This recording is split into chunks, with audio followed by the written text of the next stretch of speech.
The presidency has reacted to the United States court ruling ordering the release of records concerning President Bola Ahmed Tinubu's alleged involvement in a drug trafficking case. Well, on April 8th, the United States Court for the District of Columbia ordered the Federal Bureau of Investigation and the Drug Enforcement Administration to release records of their investigations concerning the case. The judge ruled that both agencies must search for and process non-exempt records under the Freedom of Information Act. While reacting to the judgment, presidential media aide Bayo Onanuga stated that there is nothing new to be revealed since the reports of the FBI and DEA on the case have been in the public domain for over 30 years. Well, let's take a look at Bayo Onanuga's statement. He wrote on X, "Journalists have sought the presidency's reaction to the ruling last Tuesday by a Washington, D.C. judge ordering the U.S. FBI and DEA to release reports connected with President Bola Ahmed Tinubu. Our response is as follows. There is nothing new to be revealed. The report by Agent Moss of the FBI and the DEA report have been in public space for more than 30 years. The reports did not indict the Nigerian leader. The lawyers are examining the ruling." Bayo Onanuga here, Rufai, saying that, the reports that we have seen, I believe we have seen some of these court documents, did not indict President Bola Ahmed Tinubu, saying that, these are not new allegations. So, why all the furore? Okay, but the Agent Moss report also talked about, the conversations around the money in Bola Tinubu's bank account and conversations around forfeiture of $460,000, and that's what we heard. But I'll just take you back historically. Plain Sight, a growing span of Plain Sight, had been pushing this for a while, requiring freedom of information to be able to get most of this dossier out, to be able to read them. And it's been blocked. And the rebuttal has always been that there's that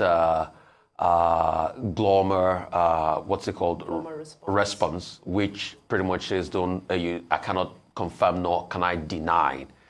And normally that glomar response does suffice when you have a case, of secrecy that has to be involved with governmental agencies and national security, because one of the points that have been made by the CIA that, especially when it comes to human sources, the case of that glomar report will survive. And if you go back historically, the glomar report goes way back to the 70s, where America had this glomar explorer, shape that they want to use for a lot of covert activities.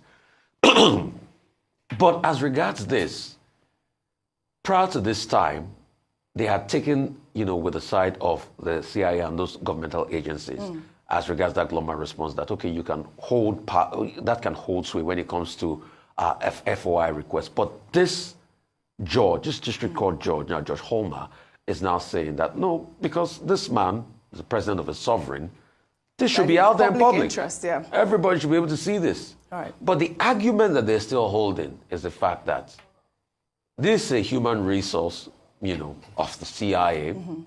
This would also, impinge on his privacy, and it will also prevent, further investigations as time goes on. And there's been a contention on the need of the public to know and privacy issues here. All right. The judge has also told them that they should backtrack, they should bring back a report on the 2nd of May. So we are waiting for that report. They're going to write an extensive report on that. Most of these agencies, the drug department and all the things and all of this. All right.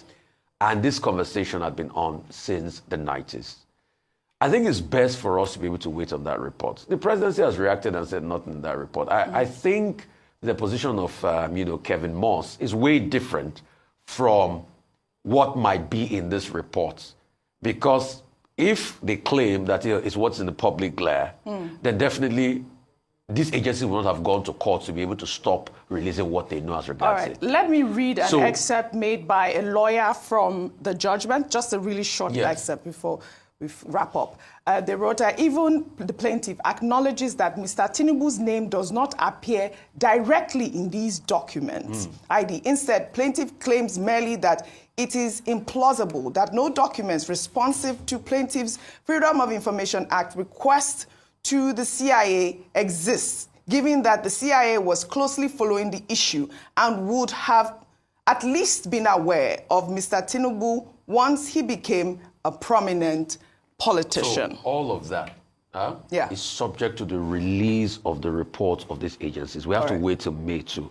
That's a deposition based on a lawyer's argument. On a lawyer's argument. So we have to, when they now report to the district judge, Homer, they will be able to know what happened. But you see, in going forward, for the sake of integrity, we shouldn't even have rebuttals as regards preventing, reports like this. Let everything be out in the public. All right. Let's be able to see it so we're able to make our inferences and this matter can go away. You forget that some of even these allegations had been put forward in the court during the election petition and it didn't sail through. Well said. So there's also going to be a case of jurisdiction. But we need transparency across board. Well said.